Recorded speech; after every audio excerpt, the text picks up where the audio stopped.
On va voir maintenant le travail et la technique. Avant tout, qu'est-ce que le travail? Pourquoi l'homme a-t-il besoin de ces outils, qui sont les fruits de sa technique et de son travail? Comment voit-on le travail dans l'Antiquité et dans le monde moderne?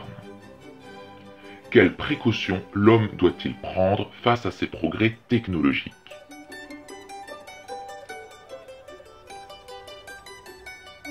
Le travail, c'est avant tout une production. On a quelque chose au départ, on le transforme consciemment en travaillant et on obtient un état final. Faire une statue, c'est du travail, mais réviser ses cours aussi, puisque vous obtenez un autre vous qui connaît son cours à la fin de votre travail.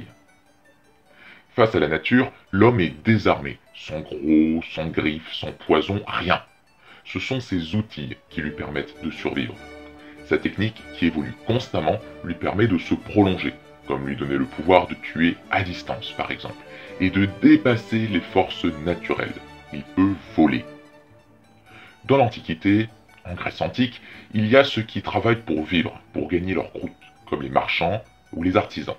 Mais ce travail-là est considéré comme sans intérêt, aliénant. Alors qu'à côté, il y a le travail intellectuel, celui de réfléchir à la vie de la cité, réservé aux citoyens, et ce travail-là, il est noble.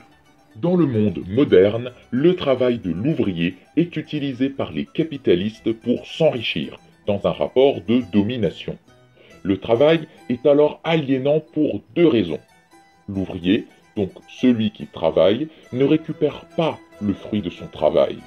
Et en plus, à force de travailler toute sa vie, à faire des tas et des tas de choses, comme des épingles, et encore pas à la fabriquer complètement, mais à faire juste un seul mouvement répétitif, comme mettre la tête sur l'épingle, à la fin, l'ouvrier, il perd de son humanité, de son ingéniosité. La profession s'empare de lui, genre il ne pense plus qu'aux épingles.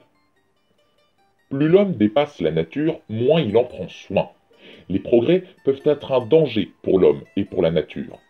Quand il y a un danger à cause d'une technique, on peut soit revenir en arrière, mais ça c'est impossible, soit trouver une nouvelle technique pour réparer celle d'avant.